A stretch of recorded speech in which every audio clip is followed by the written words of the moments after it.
Today we're going to be walking through some tips and tricks for how to sell at craft shows.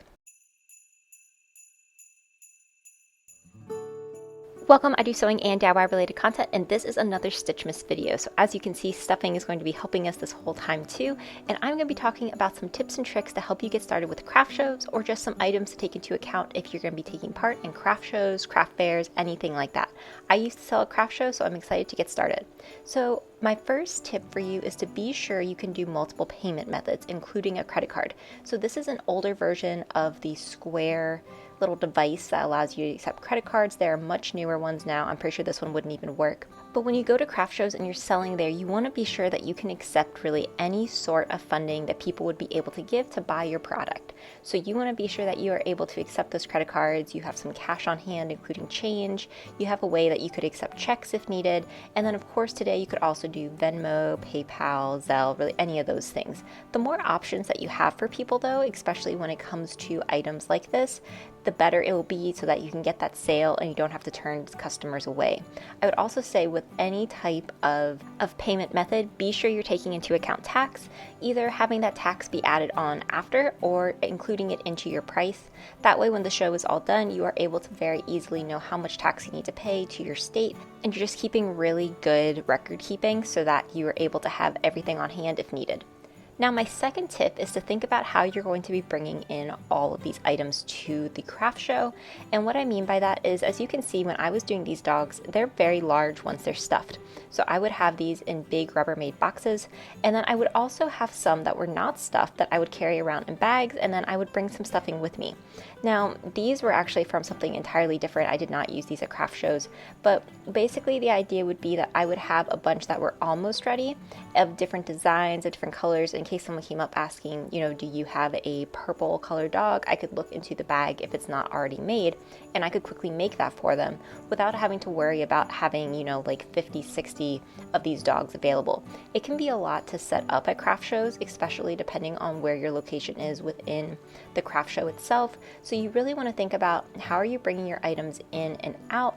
How are you going to be bringing the boxes that they come in, or any of the setup equipment? Are you doing this all yourself? Is someone helping you? So figuring out different ways to streamline the process of bringing in all your inventory will make it such an easier day for you overall, and will help it with cleanup as well. Now my next tip, since we are talking about bringing in all of your items, the cleanup and setup, is to figure out how you want everything to be displayed. So as you can see here, this was actually a little mini demonstration of how I used to have them set up at craft shows. Is I would get these like little shelves, and then I would put dachshunds on the bottom, and then poodles I would put on the top row, and this allowed me to then get twice as many items onto the table for people to see.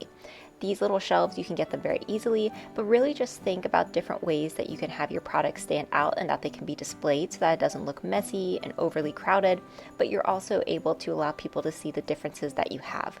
You want to make sure that when you're doing these displays, you don't want to spend too much money on these items. So for example, these shelves, I think we got like on a clearance at Target, but you're not really selling these display items. So you really want to think about like, how can you get creative with how you are showcasing your products in a nice and neat way without spending a ton of money. And that's why I like to use, like around the house products for it. So now my fourth tip is to make sure you have everything easily displayed.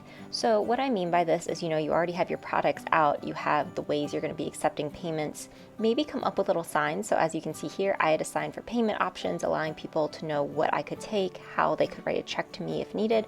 And then I also would have some sort of sign about where, if I was donating any of my sales to a charity, which was part of what I would do at craft shows. So I would just have these out on display at my table so that it was very easy for people to see what was going on, what payment options I accepted, and then that way, I could quickly move through customers if needed, as I wasn't having to answer a bunch of questions about these different payment options. People may still ask, but it's a little easier and it's laid out. Now my last and final tip is to have some sort of bag or box just with all of the goodies that you would need through the craft show. Craft shows are very, very long. A lot can go on. So as you can see, for example, this was the bag I would bring. We would bring sewing needles in case there was a little issue. We would have scissors in here.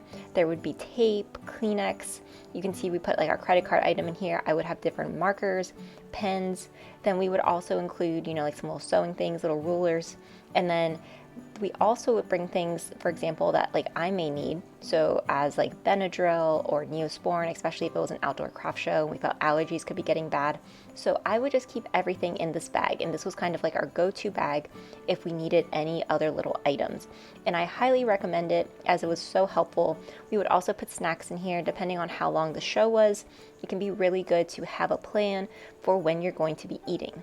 Craft shows can be really long. They can be anywhere, and I think we did some that were 4 hours all the way up to 8 hours. So really being sure that you have a plan for the day of how you're going to be getting food, how you're going to be getting water. Maybe you include some snacks in this bag or in your box for you, that you know that you have those on hand if needed. But being sure you have all of those little items prepared for yourself will make it so much easier that you won't be worried about how am I going to be getting all of this stuff. So as you can see, craft shows can be a lot. They can be really fun and a great way to make some money. But these were just a few tips that I had from when I was selling at them. Let me know your own tips. Be sure to leave them in the comments. Be sure to like, comment, and subscribe, and I will see you next time. Thanks for watching.